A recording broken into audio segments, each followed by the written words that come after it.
Good evening, friends. It is your favorite pumpkin YouTuber, Chad, here with Colorado Giants. Man, I need a haircut. Woo! What's left is a little shaggy. Coming at you today, July 5th. It is time for a general update on what we got going on here in the greenhouse. So, suffer through this 4-second intro and we'll talk about it. Hopefully that wasn't too bad for you. I appreciate you sticking through that. And since you made it this far, why don't you go ahead and hit that subscribe button along with a little bell. It's just right down here. I looked at the analytics the other day, and only 40% of the people who watch these videos actually subscribe to the channel. And we have like 600 hours of watch time a month. It's a mind-boggling amount of time that people watch me blabber on about pumpkins. But it happens. So if you're part of that 600 hours of watch time, hit the subscribe button. It is a statistically proven fact that you will get more enjoyment out of your life if you do it. So do it. Before we get started, I want to let everybody know that there's tons of phenomenal YouTube channels out there in the YouTube universe and on the internet as well. I hear it's a thing. So, you know, get out there and watch lots of those pumpkin videos if this is something you're interested in. You might want to do it. Everybody has an opinion. Everybody does things differently. This is how I do things. Get out there and check it out. Additionally, there's some great Facebook groups where you can get information and ask questions, or you can post below if you got a question. So with all of that out of the way, let's talk about the week here in Parker, Colorado. So all in all, it's been a pretty good week. It's been a little hot. It's been a little cold. It's been a little rainy. It's been a very interesting weather week. As far as the pumpkins and the plants and the everything goes, I really haven't been doing a whole lot because at this time of the year, you really don't need to do a whole lot. All you need to do, watch past videos on this subject, is keep up on your vine burying as well as your fertilization and watering and all that stuff. So make sure you stay on top of that so you get big pumpkins. That's the goal here, big pumpkins. And on that note, let's talk about said big pumpkins.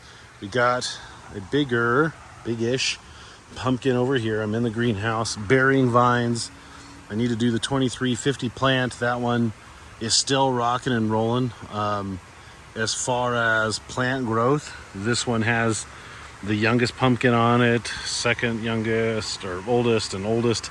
So these two plants I'm starting to deadhead or end or terminate, pinch off, snip off, whatever you want to call it. A lot of the vines and the plant is starting to shift from grow vines mode to grow pumpkin mode. This is the primary pumpkin. It is the 1676 new crossed with the 2365 wolf.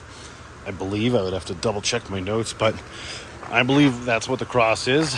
And today, with the help of my beautiful wife, Emily, we put my grow board down. All the grow board is a piece of 1-inch foam. I cut it in half. I drill some holes in it.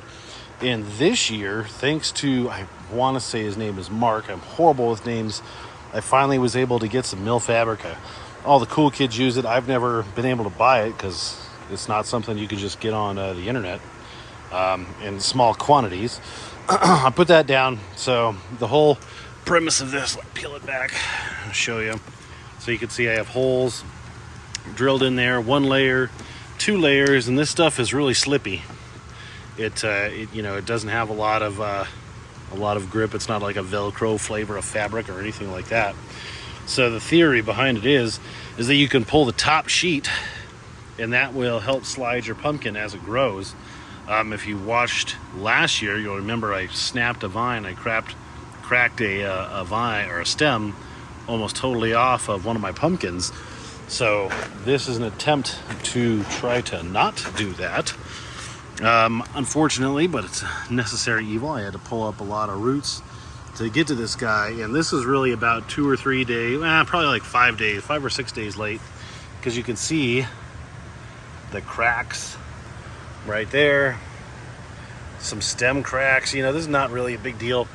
I'm gonna put some probably some like Daconol or some sort of fungicide on that to help clear that up.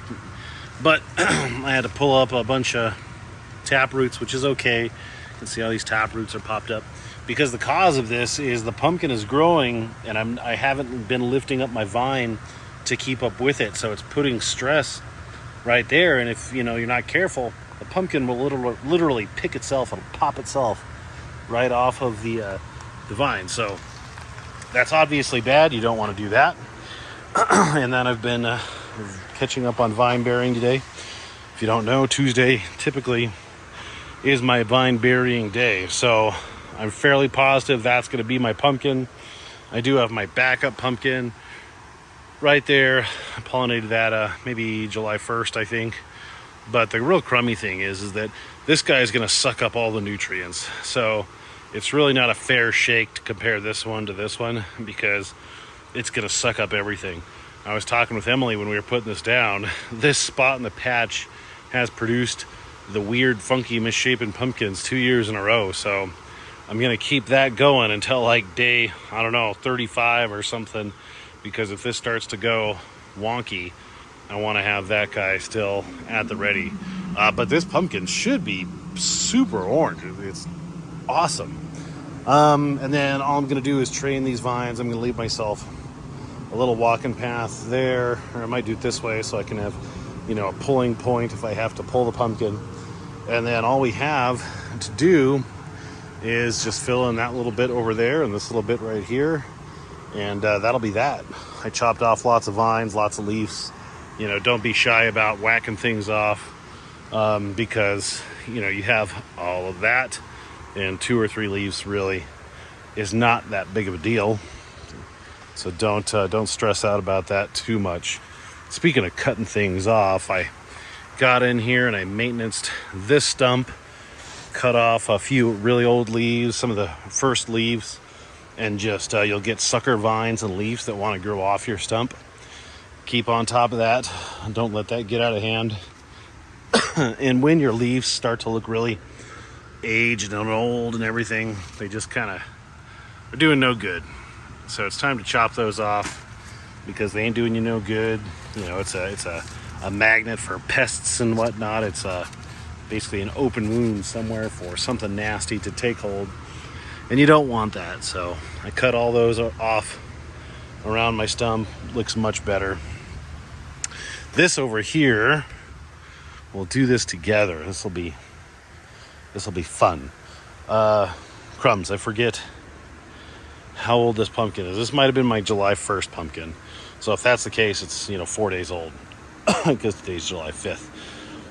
But if this pumpkin over here, that was the 19th, right? Yeah, 19. So 19, 20, 21, 22, 23, 24, 25, 26, 27, 28, 29, 30.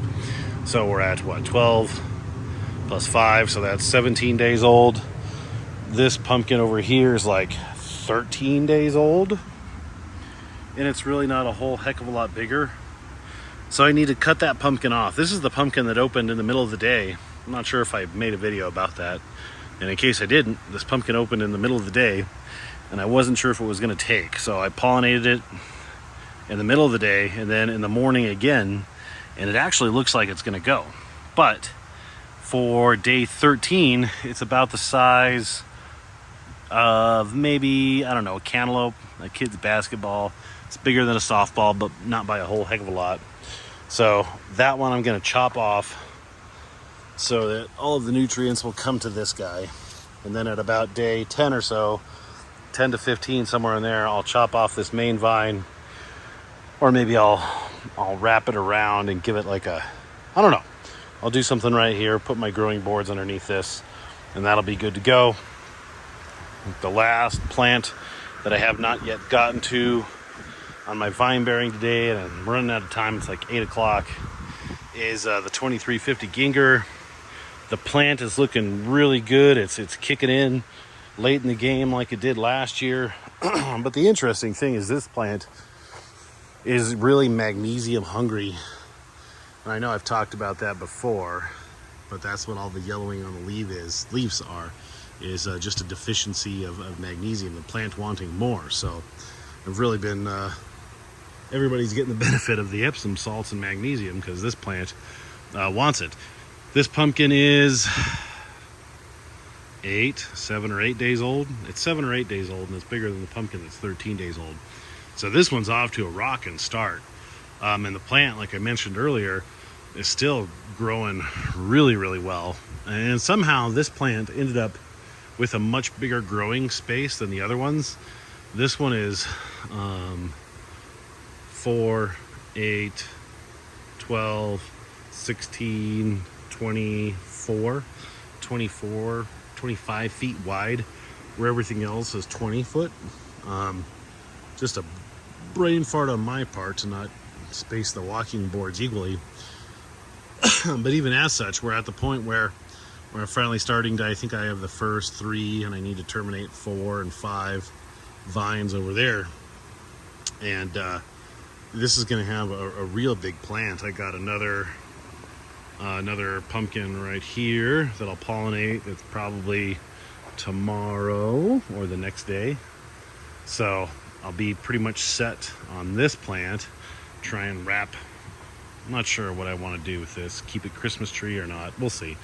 But fill in all this space over here in the next, I don't know. I'd say I probably got 2 to 3 weeks at the most of pretty good plant growth, and then the plant will really shift from plant mode to pumpkin mode, and that'll be pretty okay. So I think that's it. We were going to do a contest of some sort, and I just now remembered that, and I don't remember what I want to do or what we talk about. I'm looking over here. I see that I missed burying a vine node, 2 of them. I got to do that real fast.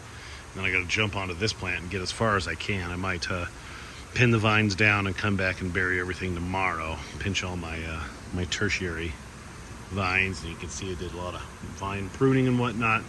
Again, doesn't hurt the plant. It's not a big deal. So stay on top of it, otherwise it gets out of hand. This is going to be another really orange, awesome looking pumpkin. And then my 1676 new over there, that looks like that'll be a pretty orange pumpkin as well. The shape of that pumpkin, I'm not super in love with it. I don't hate it either. It's not ideal, it's not bad.